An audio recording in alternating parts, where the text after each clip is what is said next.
Hello everybody, welcome back to my channel. Today is such an exciting video. I have a special guest with me today. It's a highly requested video. Every single time I post what people want to see, that is our love story. So here we go. So, do you want to introduce yourself and tell us how we actually met? Hi everybody, my name is vitapkolb. You all know this is my beautiful wife Vita, our YouTuber! Yep. She's doing a very incredible job. I love her. Thanks, babe.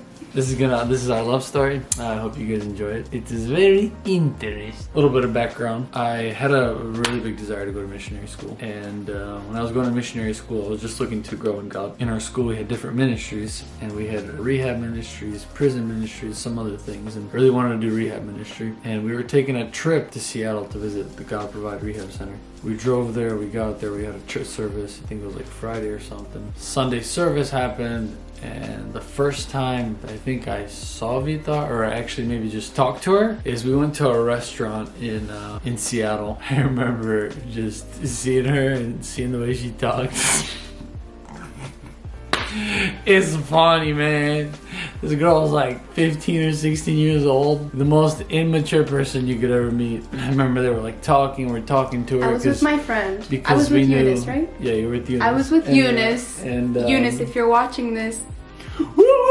So, they're like talking. I knew she was Bishop's daughter, so it's like you have like this image of the Bishop's daughter. And the most immature person I ever met. And I remember telling myself, you won't believe it. I still don't believe it. I'm sitting there. This is funny because I never even was thinking about marriage. It didn't even cross my mind. But this thought came in my mind and I was like, I would never marry a person like this. I told myself I would never marry a person like Vita because I'm like, man, this girl is way crazy, you know? I don't know why I said it.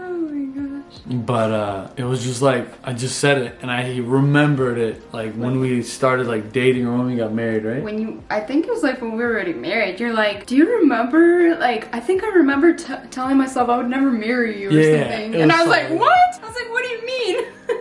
Yeah, I remember that. It was it was like deja vu. It was so funny. And then one thing from that I realized is your words have a lot of power. The things you say, it could come to life. And I'm not saying that was a good or a bad thing. Obviously I love my wife, I love Vita. But it was just in that moment, it was just I remember so vividly and so clearly that I'm like, man, I would never marry a person like Vita. Only with the way that she acted. I remember being at that restaurant and it was so funny because I was telling Yuri, I was like, you know what's so funny? When I see our missionary school students, I know exactly where they're gonna go on missions. I just have this feeling. And he was like, oh, okay. I remember I rolled my eyes. I was like, oh man, Bishop's daughter, here we go.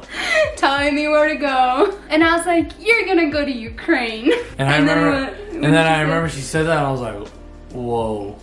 I was like, that's exactly where I wanted to go. It was weird. Yeah, it is so funny. But anyways, I didn't see Yuri after that for 3 years. I totally forgot about him. If you guys are in the God Provide community, you guys know people are coming in, coming out, they're leaving, they're going back home. So I thought I was never gonna see this guy ever again. So I'm like, okay, whatever, you know. And then 3 years goes by and I decided I needed to go to Bible school, which is a whole nother story. Maybe I'll share my story, my testimony in another video. But basically I go to missionary school, and when I was in missionary school I was actually supposed to go to India, and that was the hugest desire of my heart. Literally every single person that was in Bible school knew Vita wants to go to India, she's gonna go there for sure. So when we had our reveal night at missionary school, they revealed me that I'm gonna go to India, and then a couple days later they're like, no, They're like, no, you're not gonna go to India because there's like document issues, things like that. So you guys have to decide either to wait it out, like go later, or just kind of like go somewhere else. And I was like, oh my goodness, I don't know what I'm gonna do. Like, I don't want to stay in Portland. I need to go on missions. I have to go. And during the reveal night, nobody wanted to go to Ukraine. Like, people that were sent to Ukraine. Oh, like crazy, man. Like, literally, there's this one girl. Svieta. Oh my gosh, she was literally bawling. Blagoverna. She was bawling. Svieta, if you're watching this, missionary for life. She was literally bawling. I remember her going to her room and literally crying. She didn't want to go to Ukraine that bad. People did not want to go to Ukraine. So I was like, you know what? Nobody wants to go to Ukraine, then I'll go. Like, whatever, you know? So I contacted the leader that was like, in charge of Ukraine, and I told him like, hey, I have this desire to go to Ukraine. Like, if you guys need me, I will go. Serious? I didn't know that. Yeah, like I contacted him. She knew I was there. No, I actually didn't. I had no idea where you were. I actually was like praying about it, and I was like, God, if the guy that is in charge of Ukraine is telling me that they need me in Ukraine, then I'm gonna know that this is your will. Like, I'm gonna go. He contacted me back and he's like, yeah, like you should totally go. We need you here. Things like that. And I was like, okay, perfect. So then I come to Ukraine, and guess who greets me? No, I don't know. You greeted me. Yeah. I remember. You were taking my bags out. I remember, yeah, I know Bishop was coming. I don't remember if I knew you were coming. And I'm like on the top floor, I think, and I see you come out, and I was like, oh no. I was like, you gotta be kidding me, dude. I was so shocked. I was like, not this girl again, dude. Oh man, that was a tragic moment in my life. I'm just kidding. Yeah, so I come to Ukraine and I see him and I was like, oh, I remember this guy, like. But I didn't really think anything of it. I was just like, okay, whatever, cool. Who doesn't like, remember Yurko? I was like, okay, cool, you know, this guy's here, like, whatever. So we go on a train ride to like another part of Ukraine to help out on a kids camp. And this whole time, he was being so annoying, but I was like, this guy is like so weird. He was like hating on social media. You're like, you should delete your Snapchat. All these girls do. So after a couple weeks of serving with him in Ukraine, like being with him every single day, seeing him around, I kind of started to have like this feeling like that I liked him, you know? And I was like, oh my goodness. I was like, Lord, no. I will definitely do a like video of my story and my past and everything, but like when I was coming into missionary school and like being in Ukraine, that was like the last thing that I wanted. Like I did not want a guy. I fully came to Ukraine to serve God. Like I didn't want any distractions. I was like, no, this cannot be happening. Like I cannot have feelings for this guy right now. I want to just serve you, God, you know? I literally started praying to God to take away all feelings. I was like, God, I don't know what, but you gotta do something, but you gotta take these feelings away. I don't know, you, like do what you gotta do, but I'm here to serve you. Like I'm not here to, you know, find a guy or something. So I literally started praying, and then literally a couple days later, I find out that he's going back to America. And I was like, Lord, I was like, thank you for taking him away from Ukraine. I was like, he's leaving. I'm not gonna have any distractions. I'm gonna serve the Lord with all my heart here. So anyways, he ends up going back to America. And when I was actually in Ukraine, I was supposed to leave back home in September. But I don't know why I had this gut feeling. Like, I don't know what it was. I'm like, I need to stay in Ukraine longer. Like, my mission is not done here. I need to be here. I cannot go back to America just yet. So I ended up contacting my dad. I was like, hey dad, I don't know what it is, but I gotta stay here. By the way, biggest daddy's girl in the whole world. I was like, Dad, seriously, I don't know what you gotta do, but you gotta change my ticket. So anyways, my dad, he ends up changing my ticket to December. And then Yuri came back to Ukraine in November. And then what happened when you came back? I came back to Ukraine and my one eyeball was keeping my eye on her.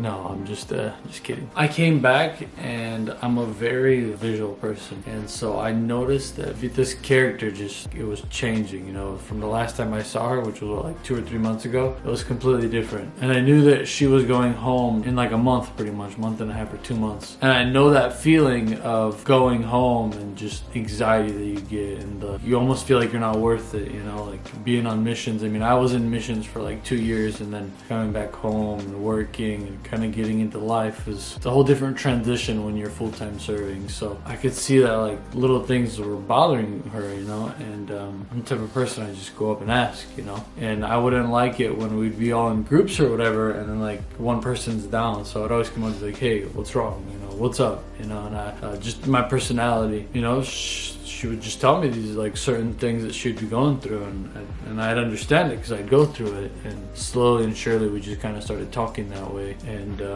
you left in December. It was like December, like right before Christmas of 2016. Yeah. 2016 December. And that was the thing for me also, like she was saying, like I didn't want to focus on anyone when I was serving. And so my biggest thing was like I didn't want, while we were in Ukraine together, for both of us to be a distraction. So like yeah, we were maybe like doing small talk in Ukraine, but it was nothing ever like serious. It was like I wouldn't allow myself to be distracted when I knew like my goal was to serve full time. And right when she left, like December 2016, right before Christmas, that's when we like started just talking.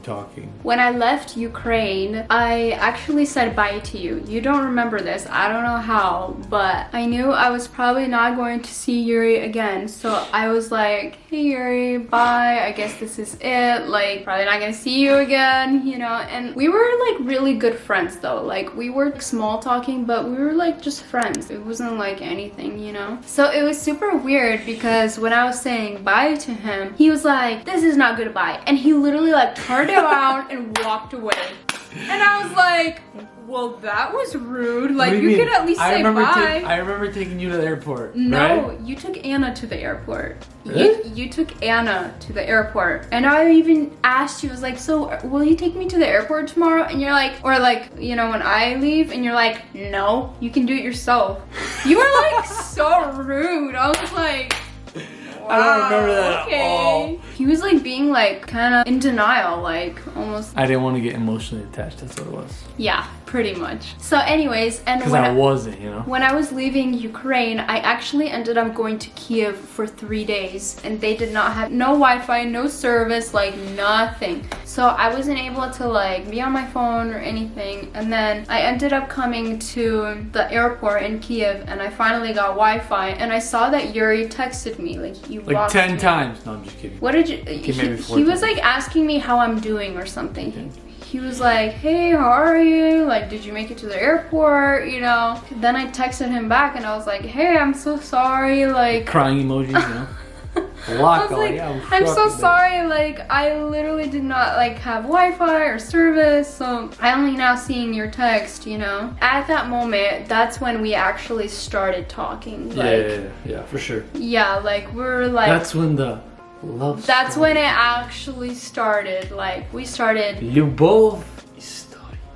Yeah, and then I had a layover in Paris for like 4 hours or something, and I remember we were just talking the whole time. We were like voxing back and forth. And then I came home, and honestly, it was literally the hardest time for me. I don't know what it was, but like coming back home from missions, there was just something about it that was just like so hard. Literally, all I wanted to do was go back to Ukraine. Like that was the only thing I wanted to do. I'm like, I don't want to be here.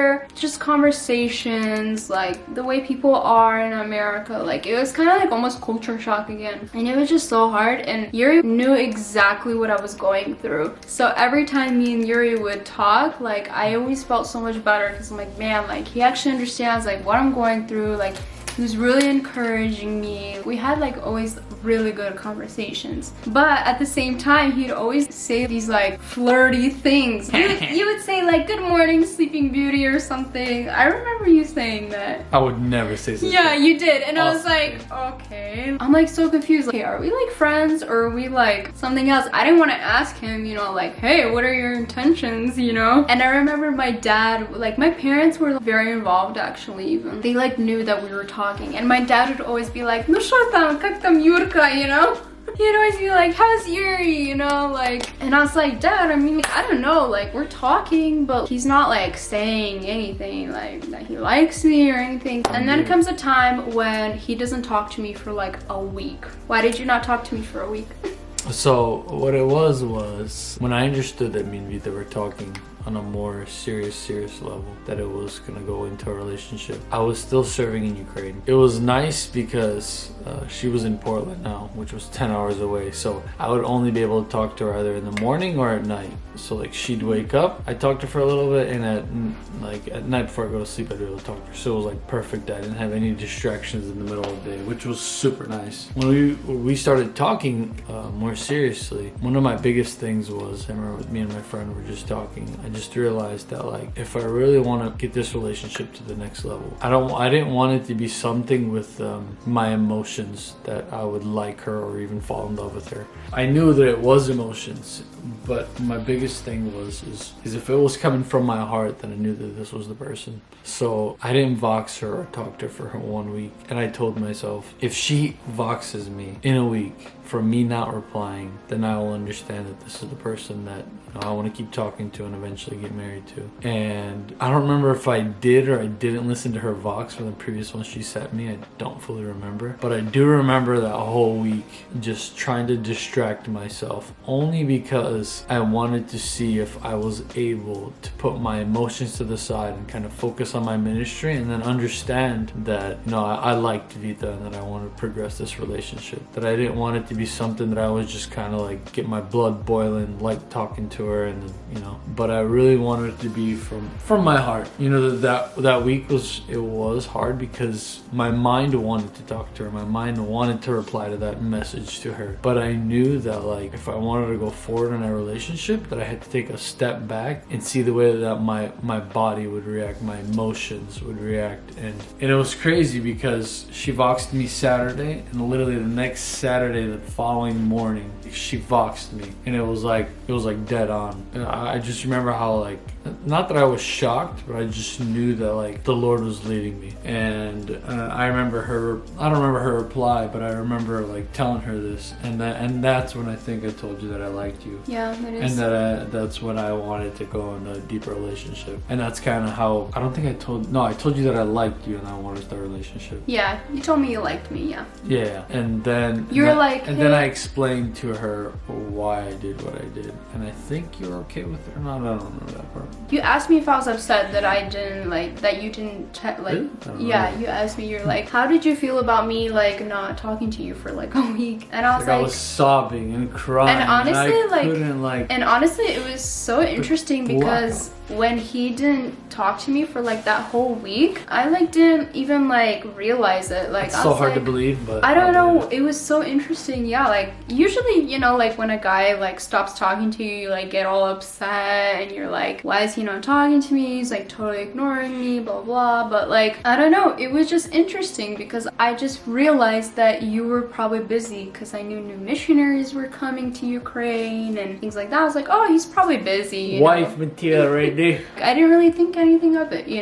That's crazy. That's so hard to believe. I know. And then you were like, hey, I actually want to talk to you about something. Or like you said something like that. And I was like, oh, I totally know butterflies. There were definitely butterflies and everything. He told me he liked me, and I think I told you that I liked you back, and like, I'd want to start a relationship with you. It was time for me to go to sleep because it was nighttime for me. And I don't know why, you guys, but like I had this urge that I need to pray. I go into my walk-in closet and I just start praying. I was just praying. Just knew I had to pray about this because this is like really serious, And it was interesting because my dad heard me praying at night. So he was just like, he knew like something was up, Anyways, I come downstairs the next morning. My parents are like having breakfast together. I come downstairs and I have like this serious like, I don't know, I had like this worried heart or something. Like, I don't know what it was, but like, and then my mom right away, she's like, признавайся, что случилось?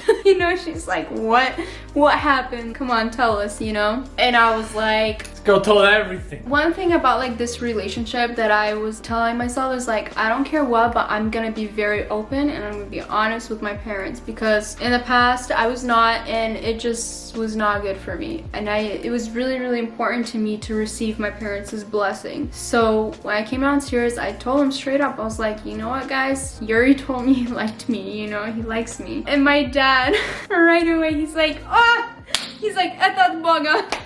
He's like, this is from the Lord, you know? And my mom's like, Петя, слушай, надо быть серьезно, you know? She's like, we need to be serious, you know? And my parents, like, they blessed me, you know, to like be speaking, like to be talking with him. So anyways, we like started talking, we started dating from like, I guess, long distance. And then, yeah. April came around. I really wanted Vita to meet my family, but I knew I was in Ukraine. I knew I wasn't going to be there, and I knew my parents weren't going to be there because I think my parents went on vacation or... Yeah, my parents went on vacation. But I really wanted Vita still to meet my aunt. I really wanted her to meet her. I wanted her to meet my siblings, Vlad, Vitaly, my sister. Oh, Diana wasn't there either. Diana was not there. She was on vacation with your parents. She was on... Yeah. So I really wanted Vlad and Vitaly to meet her, and I don't know, it's kind of important to me because my family to me is everything, you know. I love my family, and I'm very grateful for every single one of them because they mean the world to me. I really wanted Vita to come to Cleveland because we were having the God Provide conference, and I really wanted her to meet my family, and I knew Pastor Peter was going to be there. I knew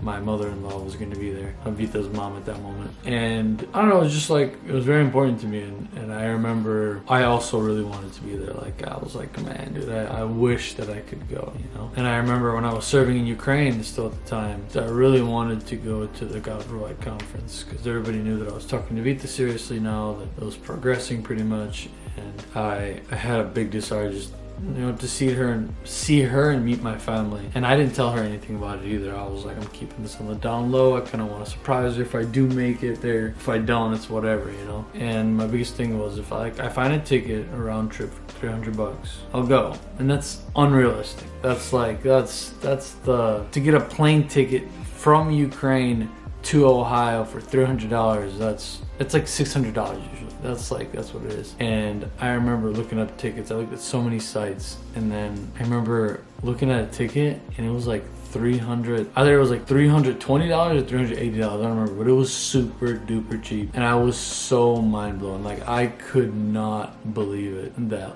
I found a ticket. You know, I didn't tell anything to Vita. Vita didn't know nothing, so I was like pretending that I was still in the Ukrainian time zone. It was like night or something, Ohio time, so it was like midnight or something, and technically in Ukraine 7 hours ahead, that's 7 in the morning, 8, that's usually when I would wake up. And I remember talking to her, and like we're talking, and I just like, all I remember is just like having her phone, like my phone, I think it was like this on my face, and I was like exhausted because I was so jet lagged. Like, I was deadbeat tired, and I hear her talking, and I'm like saying something, and she's like, yeah, she's like talking, and I'm like telling you a story, and I like just like, I don't remember this like none of this at all.